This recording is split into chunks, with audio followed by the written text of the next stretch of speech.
Good evening, gentlemen, students, all the legends, respected people here. Before I start, I just want to have some big hands for Chandan Mehta sir. Shekhar साहब ने इनके बारे में बताया था, ये मैं भी कह सकता हूँ, ये सेम चीज मैं भी बताना चाहता हूँ.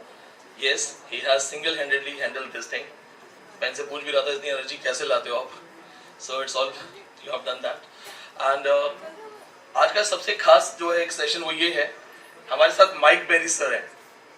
एंड कल जो सर के साथ बातचीत थी और पूरा सेशन था सर का, तो मैं बहुत अटेंटिवली सुन रहा था. मुझे हो रहा था कि मैं कितना ज़्यादा सीख लूँ, न जाने दोबारा कब मिलने का मौका मिलेगा. एंड गॉड ने सुन लिया. लकीली आज का जो हमारा प्लान है वो ये है कि I am going to ask 5 questions, 5 सवाल उसके जो मूवीज देखने का बहुत शौकीन है और थोड़ा एनालाइज भी करता है. तो आज एक ऑडियंस की तरह और साथ में एक टीचर की तरह जो एनालाइज करता है चीजों को, मैं माइक बेरी सर से 5 सवाल करने वाला हूँ. Big hands for Mike Berry sir.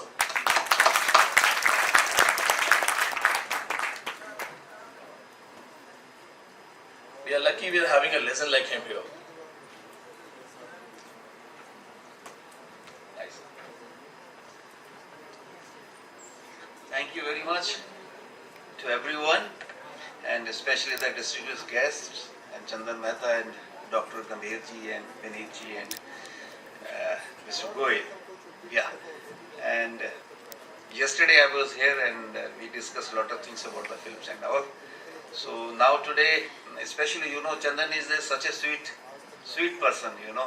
Whenever he invites me, I don't know, I can't say no to him, despite of whatsoever my schedule. So yesterday he requested me to be here today. So I am here and I'm glad that I'm with you people and going to tell you something about the insides of the films, because maybe some people are interested in the films, though this is a film festival, and definitely people, they have some keen interest in this film and filmmaking. And now let's discuss and let's chat something about the films. Film के parameters होते हैं, जिस parameters पर हम देखते हैं उस क्या है कि जैसे एक प्रोफेशनल होते हैं, चाहे डॉक्टर्स हों, चाहे हमारे गंभीर साहब हों या प्रोफेसर्स हों डिफरेंट सब्जेक्ट्स के, तो कभी भी उनका सब्जेक्ट जब सामने आता है तो क्रिटिक एंगल से देखते हैं उसको. जैसे एक प्रोफेसर मैथमेटिक्स के प्रोफेसर है या फिजिक्स के, केमिस्ट्री के, मीडिया के, कभी भी उनके सामने वो सब्जेक्ट आता है तो क्या करते हैं कि उसको बड़े क्रिटिक एंगल से देखते हैं. तो ऐसा है कि हम भी जब फिल्म्स को देखते हैं बड़े क्रिटिक एंगल से देखते हैं और पॉजिटिव नोट के साथ में देखते हैं. तो एक फिल्म मैं आपको सजेस्ट करता हूँ, एक लेटेस्ट फिल्म है, वो इंग्लिश है, आपको मिल जाएगी, नेटफ्लिक्स पे मिल जाएगी मेरे ख्याल से. वो है 1917. आप नोट कर लें, 1917 एक फिल्म है which is one of the best films I have seen so far till today. Yes, 1917. उस फिल्म के अंदर में कोई फ्लॉ नहीं है. स्क्रीन प्ले से लेकर, टेकिंग से लेकर, मेरी लाइफ को 35-40 years हो गए फिल्म इंडस्ट्री में. Being I was the CEO of a universal group of films, Hollywood, for 21 years. We have produced more than 1200 shows and more than 180 films. And I was under this Sentosa Park and other Universal Studios. I was the chief consultant for that, even for Abu Dhabi. मैंने ऐसी film नहीं देखी. एक take, आप समझते हैं एक take को, आई थिंक सब समझते होंगे. Single take has been taken for 16 minutes without cut. एक सिंगल शॉट. उस मैंडिस डायरेक्टर थे और जॉर्जो उसके कैमरामैन थे. वो बीएस से भी है, ब्रिटिश सोसाइटी ऑफ सिनेमेटोग्राफर्स भी है, अमेरिकन सोसाइटी ऑफ सिनेमेटोग्राफर्स है. वो मेरे कुलीग भी हैं इनफैक्ट, क्योंकि आई एम आल्सो एएससी. उन्होंने 4 ऐसे शॉट्स फिल्म के अंदर लिए हैं, सुपर. और हिंदी सिनेमा को आप करते हैं तो मेरी 2 फेवरेट सिनेमा, एक तो है सर वीर ज़ारा, बहुत बढ़िया. और एक फिल्म अगर आपने देखी होगी आपने, वो है गाइड. आर के Narayan. Complete film, complete everything जिसको कहते हैं प्लेटर पे सब कुछ रखना फिल्म के अंदर में, कोई फ्लॉ नहीं है। अगर आप फिल्म मेकर्स हैं, जितने पीछे बच्चे बैठे हैं, अगर if they are from this, they want to do something about the films, and I definitely going to suggest you must watch 1917 and another one I'm telling you, T-43. बहुत बार देखा, 97 तो बहुत बार देखा है, 20 जगह भी बहुत बार देखा, बहुत अच्छा लगा नहीं लगा? बहुत बार रोया, 20 जगह देखकर बहुत बार रोया। सर जो पॉइंट मुझे दोबारा से ऐड करना है, देखिए you are a legend in this field. अब आप इस फील्ड में बिहाइंड द कैमरा भी हैं, प्रोडक्शन भी देख रहे हैं, पोस्ट प्रोडक्शन भी देख रहे हैं, तो उस पॉइंट ऑफ व्यू से तो आई कैन अंडरस्टैंड कि आप कुछ जो मूवी बताएंगे वो अपने आप में बहुत यूनिक होगी। Mike Berry as an ordinary man, just like audience, no knowledge of camera, no knowledge of screen, public वाली कौन सी मूवी आपको अच्छी लगती है? Sometimes it's very difficult to sit across the table, you know. But again, it's better. You have to. देखिए, films तो काफी सारी है जिसको आदमी इंजॉय करता है, एंड कॉमेडी भी उसके अंदर में होती है। एज ए ऑडियंस भी मुझे यही ऑलमोस्ट बड़ी अच्छी फिल्में लगती हैं। फिल्में बहुत फिल्में हैं, और हिंदी भी है और इंग्लिश भी है। अभी सिर्फ एक जो मुझे एक रिग्रेट है, रिग्रेट कह लीजिए चाहे कुछ भी कह लीजिए, एज गैप नहीं है, क्योंकि मैं करंट अपडेट हूँ, 100% आई एम अपडेटेड। जो हमारी हिंदी सिनेमा है ये वो रास्ता भटक गई है। हिंदी सिनेमा जो है, उनके प्रोड्यूसर्स और डायरेक्टर्स जो है वो कॉपी कैट हो गए। वो ये देखते कि अगर इस सब्जेक्ट को सेक्स मिले तो मैं भी यही बना देता हूँ, इसको मिले मैं भी ये बना देता हूँ। अगर Hindi cinema original value based cinemas बनाए, कॉमेडी में भी वैल्यूज होती हैं, आपको how depict your values in what so form, it depends. लेकिन आई हैव सीन कि हमारी हिंदी सिनेमा, मेरे कई डिस्कशंस हुए। मेरे नेफ्यू खुद एक बहुत अच्छा राइटर है, उसने माँ फिल्म बनाई श्रीदेवी की, उसने केसरिया बनाई, धर्मा प्रोडक्शंस की, उन्होंने 3 सीरीज बनाई। मैंने उसको भी बोला, he is a very young, about 29 years old, and मेरी फैमिली भी फिल्म से ही बिलोंग करती है। My wife is a novelist. मैंने उनसे कहा कि आप ये मत करो, don't follow, let them follow you, you take one thing, create your own market, don't follow the market. If you start following the market you will be trap. वही हुआ इंडियन सिनेमा में, जो ट्रैप हो गए, sorry to से। That's amazing, sir. Still we want to have one name. एक नाम बता दीजिए, क्योंकि 500 तो भी आएंगे। फिल्म का कुछ तो बताइए, पब्लिक स्टाइल, वो जो पॉपकॉर्न लेती है और सिर्फ फिल्म को देखते हो 3 घंटे बाद भूलना भी चाहती है। अगर कॉमेडी ले तो मैं आपकी खोसला का घोसला जो थी वो मेरे बड़ी क्लोज थी। खोसला का घोसला बहुत क्लोज थी, क्योंकि वो जो फिल्म थी वो बहुत ट्रेजिकली इंसिडेंटली बनी थी और इंसिडेंटली फंस भी गई थी। यहाँ तो हो गया था कि हमारा वहाँ का जो ग्रुप था वो टैक्सी के पैसे भी नहीं दे पाया था, टैक्सी ड्राइवर के भी। फिर यूटीवी बीच में आया और हमारे वो फ्रेंड थे, तो हमने अपने फ्रेंड को बोला कि यार ये फिल्म बड़ी अच्छी है, मैंने देखी है। उसने कहा if you can assure me I am ready to buy UTV. So we continue the session. आपने कल विंस्टन चर्चिल की बात की थी, तो मैं चर्चिल से रिलेटेड एक चीज बताता हूँ आपको। विंस्टन चर्चिल को एक बार अप्रोच किया गया कि आपको पार्लियामेंट में सिर्फ 2 मिनट बोलना है, तो सिर्फ 2 मिनट बोलना है। तो विंस्टन चर्चिल ने कहा ठीक है, मुझे आप टाइम दीजिए 2-3 दिन, मैं रेडी होता हूँ स्पीच के साथ। तो जो उनके पास ये प्रपोजल लेके आए तो शॉक्ड हो गए। बोले आप विंस्टन चर्चिल हो, आप समाबाद देते हो, आप बोलते हो तो 2 मिनट बोलना है, क्या दिक्कत है? 2 मिनट तो आप ऐसे ही बोल दोगे। उन्होंने बोला सर वो समा 2 मिनट में कैसे बनेगा, वो बोलना बहुत अलग चीज है। तो आज जो 5 सवाल हैं, इसके आंसर्स के लिए मैं आपको ज्यादा समय नहीं दूंगा, शॉर्टेस्ट आंसर देने हैं। आप ऑब्जेक्टिव कर लीजिए, मैं यस नो नहीं, ऑब्जेक्टिव भी नहीं है, इतना आसान भी नहीं है, सबसे फिर तो एकदम आसान हो जाएगा। और मैंने बकायदा कुछ सवाल लिखे हैं आपके लिए। I hope it's easy to answer. Audience ready हो? Can't hear you. चलो सर को पहले सवाल में फंसाते हैं। आपने कल एग्जाम्पल लिया था मेरा नाम जोकर, बातचीत चल रही थी राज कपूर साहब की। मेरा नाम जोकर के लिए कहा जाता है कि ये कमर्शियली इंडिया में फ्लॉप हो गई और उन्होंने राइट्स रशिया में भेज दिए थे, रशिया में ही सुपर हिट हो गई, कमर्शियली भी हिट हो गई। 2 मिनट में इसके बारे में बताइए, क्या था ये, क्या सिस्टम था ये? सिस्टम था परसेप्शन। अगर आप लाइफ में कोई भी चीज देखें, ये जरूरी नहीं कि कोई कॉन्सेप्ट इंडिया में चल जाएगा, बाहर नहीं चलेगा, बाहर चलेगा, इंडिया में नहीं चलेगा। There are so many movies, जो मूवीज वहाँ एक्सेप्ट होती है, एब्रॉड में होती है। बिकॉज मेरा ना जोकर का सबसे बड़ा जो बैकबोन थी वो थी सर्कस। और जो रशिया है वो सर्कस में वर्ल्ड में नंबर 1 है अभी भी। और जब रशिया के अंदर में every second family I am telling you is directly और indirectly relates to circus profession.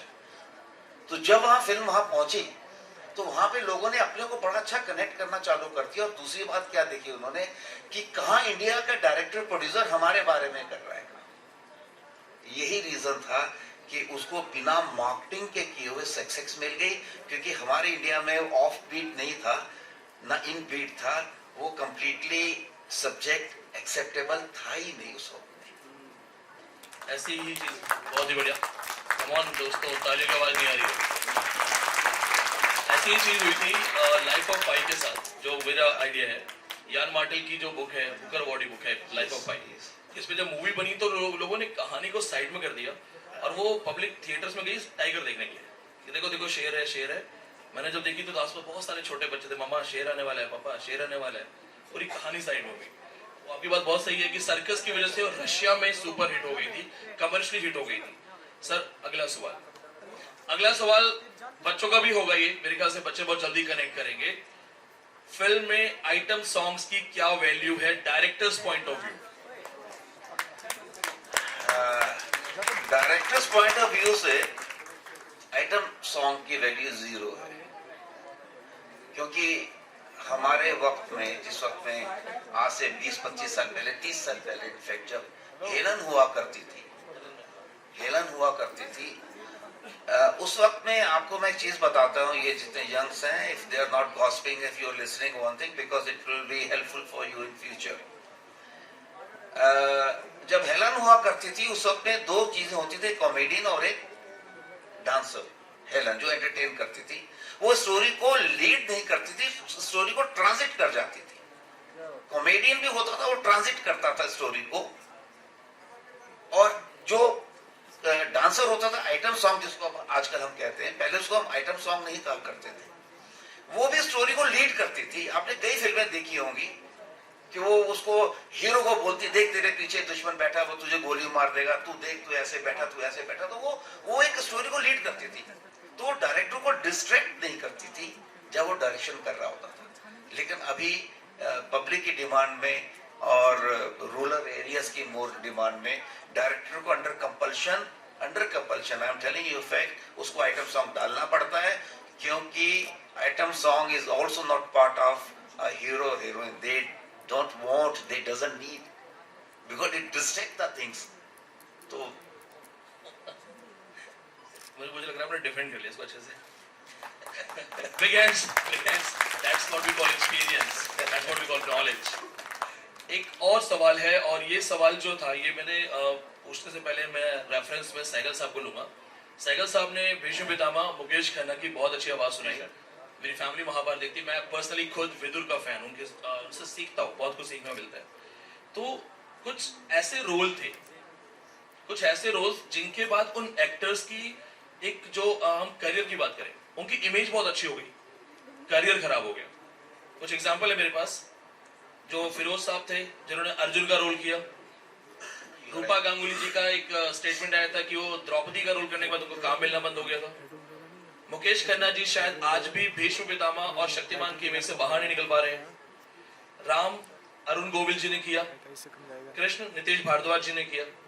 तो ऐसे रोल्स करने के बाद क्या आपको नहीं लगता कि जो अब न्यू आर्टिस्ट है वो डरेगा ऐसे रोल करने से कि करियर खराब हो जाएगा? नहीं, यू आर एब्सोल्युटली राइट, बिल्कुल आई एग्री विद यू। उसका पहला रीजन तो मैं आपको बता देता हूँ, उनके कैरियर की इमेज अच्छी होनी और कैरियर डाउनफॉल, उसका सबसे बड़ा रीजन क्या है कि हमारे इंडिया के अंदर में जो बिलीवर्स हैं वो रिलीजियस बहुत ज्यादा है। हिंदू माइथोलॉजी ले लें या कुछ भी ले लें, हिंदू माइथोलॉजी की हर चीज हर आदमी को पता है, हर बच्चे को उसके पेरेंट्स सिखाते हैं। तो होता क्या है कि जब कोई करेक्टर करता है, जब कोई हीरो और आर्टिस्ट जब करेक्टर करता है तो वो आदमियों के दिल में बस जाता है। मैं अभी बताता हूँ, गोविल साहब इसी में जो राम बने आपके, गोविल साहब तकरीबन 32, 30, 35 साल के बाद, रामायण आने के बाद ये सब भोपाल गए थे। अभी भोपाल में एक हमारे फ्रेंड है राजीव वर्मा, जो बहुत बड़े थिएटर हैं, वो एक्टर भी करते थे, अमिताभ बच्चन के सांडू साहब भी है, मेरे साथ में थिएटर करते थे।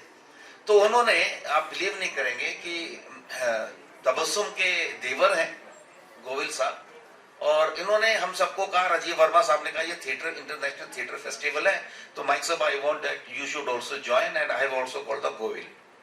सर आप बिलीव नहीं करोगे, जो इनका जो क्वेश्चन था, जिस वक्त में वो पहुंचे कम से कम 200 आदमियों ने उनके पांव को हाथ लगाया गोविल के कि ये राम है। और जब मैंने उनसे पूछा, मैंने कहा बॉस ये लफड़ा क्या है यार, तुम तो हमसे भी यार, हमको तो पूछता नहीं, हम तो कैमरे के पीछे लेके फिल्में हम बनाते हैं। तो कहता यार मैं यहाँ नहीं परेशान हुआ हूँ, मैं बॉम्बे एयरपोर्ट से लेकर भोपाल के एयरपोर्ट तक परेशान हो गया, सब मुझे राम राम कह के। और कमाल की बात देखिए, उसे अपने जेब से निकाले उन्होंने 50, 20 रुपए, 30 रुपए, 10 रुपए के नोट। कहता देखो ये मुझे लोगों ने दिए, चढ़ाए। टीवी, हमारे जो टीवी है उसके श्री राम अरुण गोविल के लिए प्लीज क्लैप्स। तो इनका क्वेश्चन है, ये तो आपको एक एग्जांपल बताएं, अभी रिसेंटली की बात है जी, 10 दिन पहले की बात है। तो हमारे हिंदुस्तान में क्या है कि उस करेक्टर को अपने जहन में ले लेते हैं और उसको दूसरे करेक्टर में देखकर एब्जॉर्ब नहीं करते, अडॉप्ट तो कर लेते हैं, एब्जॉर्ब नहीं करते उसको। यही रीजन है कि उनका कैरियर डाउनफॉल की तरफ जाता है।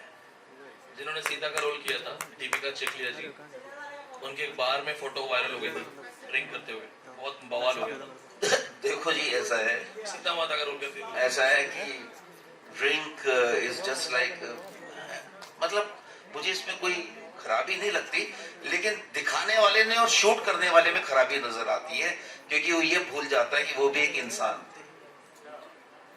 वो उनमें सीता देख रहे थे, सीता से वो उसमें सीता देख रहे थे। अगर वो अपने में उसको सीता देख रहे तो अपने में रावण देखो। बहुत बढ़िया, बहुत बढ़िया। सवालों का सिलसिला सर, मैं सच में कुछ ज्यादा सवाल चाहता था। चौथा सवाल है, फोर्थ है, ये थोड़ा सा सीरियस है और इसमें शायद कृष्णा जी भी कनेक्ट करेंगे। हमारे कृष्णा जी फिल्म डायरेक्टर हैं, फिल्म लेके आए यहाँ पे। Why regional cinema? अच्छा, इसमें एक चीज मेंशन है, रीजनल में हम तमिल, तेलुगु या जो अभी कुछ साउथ की मूवी जो अच्छी हो गई है, इनकी बात नहीं कर रहे हैं। Why regional cinema is not getting the deserved acclaim, especially North East या कुछ ऐसे स्टेट जिनका सिनेमा है, उड़िया सिनेमा, लेकिन उनको बहुत ज्यादा वेटेज नहीं मिल रहा। उनकी I have seen except Bengal, अगर नॉर्थ ईस्ट को ले ले तो Bengal is a border state of north east, उसको हम कहते हैं गेटवे ऑफ नॉर्थ ईस्ट। उसके बाद में उनकी भी कुछ प्रॉब्लम्स रही, उनकी कमियां भी रही। सबसे बड़ी कमी रही, देखिए सब, अगर कोई भी स्टेट होती है, अगर स्टेट उसको प्रमोट नहीं करता तो फिल्म प्रोडक्शन कोई स्मॉल तो है नहीं, it involves a lot of money.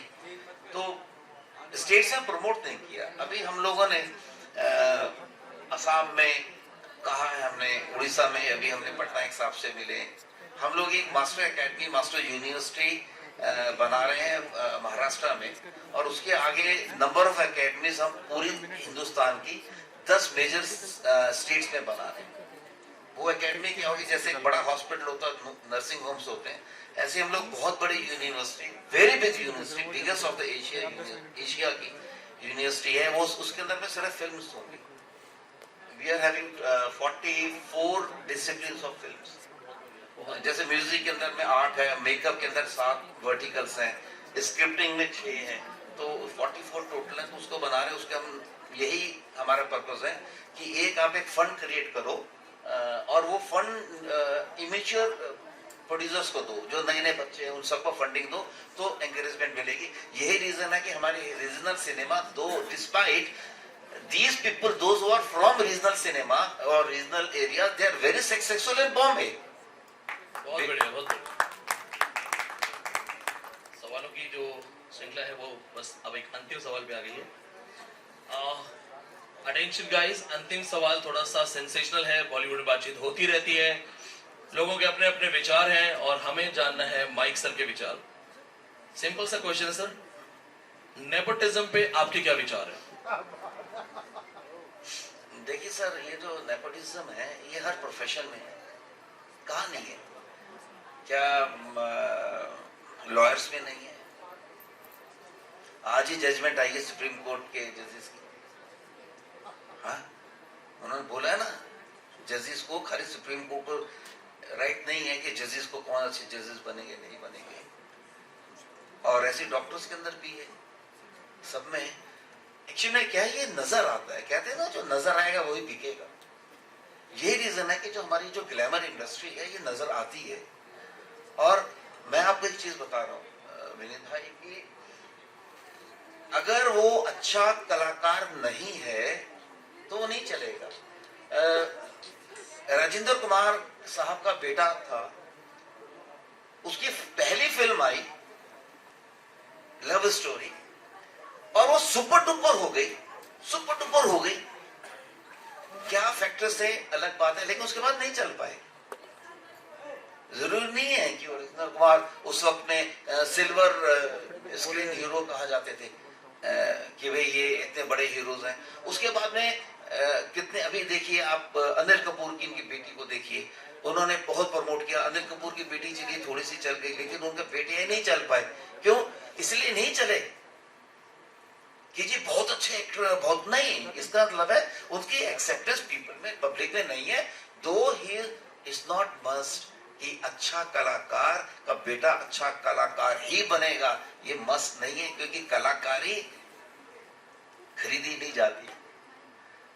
It is a by grace of God, the art is there.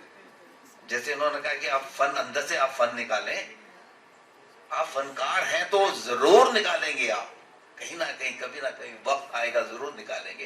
तो इसलिए क्या है कि जो नजर आ जाता है वो दिखता है, और जो अनसक्सेसफुल होते हैं वो इसको बहुत ज्यादा बढ़ावा दे देते हैं कि नेपोटिज्म है, नेपोटिज्म है, क्योंकि वो सक्सेस नहीं हुए। जैसे मी टू आया था, एक मी टू और नेपोटिज्म को इन्होंने, एक वक्त में क्या हुआ था कि हमारी इंडस्ट्री के अंदर में, मेरे भी दिमाग हम लोगों के खराब हो गए थे विनीत भाई, कि me too me too me too. तो किसी ने हमको ऐसे एक प्रेस कॉन्फ्रेंस में पूछा कि सर आप तो फंडिंग करते हो, इन्वेस्ट करते हो, आप ये सब तो मी टू। मैंने कहा देखो ऐसा है, मुझे कोई भी एक लड़की ऐसी बता दो जो इंडस्ट्री में सक्सेसफुल हुई और उसने मी टू किया हो। जितने भी अनसक्सेसफुल हो गई उनको रोल नहीं दिया या उनको टाइम नहीं दिया, नहीं नहीं हम नहीं मिलेंगे, कुछ नहीं मिलेंगे। मी टू, सॉरी, नेपोटिज्म और मी टू अगर आप देखेंगे दोनों दो एंड्स हैं लाइन के। और अनसक्सेसफुल रहे, मी टू लग गया, टाइम नहीं दिया, मी टू लग गया। तो मी टू अकेले में नहीं हुआ, मी टू, TO वाला बस सोचे आप, me too means if you are two then we become a me. इसमें लेकिन सर ये तो है ना कि जो बहुत जेन्युइन केसेस हैं, जैसे कुछ ऐसा ठीक है, कुछ फेक केसेस भी होंगे मीटू के, बट उनके चक्कर में कुछ जेन्युइन केसेस है वो भी। Why we are talking about Indian cinema? Why not we are saying 3 IS officers has been recently arrested with a molestation? MJ Akbar. Yes. जो There are so many politicians. There are so many politicians. There are so many lawyers. There are so many doctors. There are so many IS officers. Because they have the immunity. Even the president of India can only say to the IS officer, okay, इस पे case लगा दो, और जो भी आए hero आए उसको पकड़ो, कहो तूने मी टू किया। उनका कैरियर बर्बाद हो गया। मेरा एक NSD के अंदर में मेरा कुलीग था Alok Nath, I know that boy, वो हमको मालूम है। अमन वर्मा को भी हम बड़े अच्छे खासे उसके साथ में, इनके ऊपर में लगा, महेश भट्ट साहब के ऊपर भी लोगों ने, कईयों ने लगाना चालू किया, अनु मलिक के ऊपर भी लगाना चालू किया। लेकिन मेरे भाई ये क्योंकि ग्लैमर वर्ल्ड है, दुनिया देखती है। मैं इन सब स्टूडेंट्स से एक चीज पूछता हूँ, मी टू के तो आप 5 नाम ले दोगे, मुझे एक बता दो कितने हैं। सॉरी अगर कोई यहाँ ब्यूरोक्रेट्स बैठे हैं तो I can't say, but the facts are factuals. How many IS officer you know they were arrested under the molestation? None. You won't know even single one. Because glamour है, नजर आता ओ अन्नू मलिक, ओ इसने ऐसा किया। तो भाई दोनों तरफ से होता है ना सर। एक जज ने सर बहुत अच्छा सुप्रीम कोर्ट के जज ने बोला तुम 6 साल के बाद आए हो मुझको रेप किया, तो उसके बाद फिल्म बनने लगी सर, फिल्म बनने लगी उसके ऊपर। एक दीपिका भारद्वाज है जो जर्नलिस्ट थी और उसने हम लोगों से काफी कुछ उसने she got it about the film making on this subject. एक था डॉरी के ऊपर में अरेस्ट करने के ऊपर जिसको सुप्रीम कोर्ट का कि मस्त नहीं अरेस्ट करना। ये डेली के जो इंस्टेंसेस होते हैं यहीं से फिल्में बनती हैं, राइटर उसी को लेकर लिखता है। तो उन्होंने कहा सर 6 साल तक आप एक साथ में थे, अब आप कह रहे हैं रेप लग गया, रेप हो गया, where were you 5 years back, so sorry I want to free him this man. तो उसके ऊपर फिल्म बनने लगे। तो हमारा जो कुलीग बना रहा था बना कह रहा था और फैमिली के अंदर ही कोई था, तो उसने कहा सर मुझे बताओ मैं क्या करूं, उसका एंड क्या करूं, जैसे ने तो छोड़ दिया। मेरी फिल्म का तो बैक ही ये था, बैकग्राउंड ही ये था, करा। तो मैंने कहा भैया जो तूने करना है ना अब तुम कर ले, क्योंकि अब तेरी फिल्म चलने वाली नहीं है, क्योंकि क्लाइमेक्स को तुम नहीं बना सकते। असल बातचीत में ना एक क्वेश्चन जो है वो अचानक से मेरे अंदर बुलबुला रहा है, तो कैन यू एक्सप्रेस एक क्वेश्चन हाँ करो सर। थोड़ा सा वो एक हिंदुस्तानी की तरह है मेरा सवाल। जब ओलंपिक्स हो रहे थे तो ओलंपिक्स में इजराइल का एक खिलाड़ी जीत गया, और जब इजराइल का खिलाड़ी जीता तो उसको मेडल मिला, और मेडल मिलते ही एक सिस्टम है वहाँ पे कि जिस कंट्री के खिलाड़ी को मेडल मिलता है वहाँ की कंट्री का नेशनल एंथम प्ले होता है। जब नेशनल एंथम प्ले होने लगा इजराइल का तो अचानक से ट्विटर पे अनु मलिक ट्रेंड हो गया। मेरा मुल्क मेरा देश, मेरा मुल्क मेरा देश, मेरा ये वतन, शांति का उन्नति का प्यार का चमन, पूरी ट्यून सर इजराइल के एंथम से उड़ा ली है। आप इसे इंस्पिरेशन कहोगे या चोरी? नहीं ये तो देखिए सर एक्चुअली मैं तो एक चीज जानता हूँ कि हम तो इसको डिस्करेज करते हैं, एनकरेज नहीं करते, क्योंकि जो कलाकार बहुत दिनों से कई महीनों से बैठ के एक अपनी ट्यून को डेवलप करता है और अगर उसकी ट्यून को कोई चोरी कर लेता है, अगर कोई और करे नॉन फिल्म मेकर करे तो वो बड़ा खुश होता है कि यार देखो मेरे में इतना कैलिबर है कि इसने मुझे किया है। और अगर कोई उसकी कॉपी करके उसको कोई बनाता है तो आई डोंट लाइक इट। मुझे ये चीज़ पसंद नहीं है कि किसी कलाकारी की कलाकारी आप चोरी करते। अगर आप में इतना हुनर है तो आप दुनिया को जाके दिखाओ कि मेरे में इतना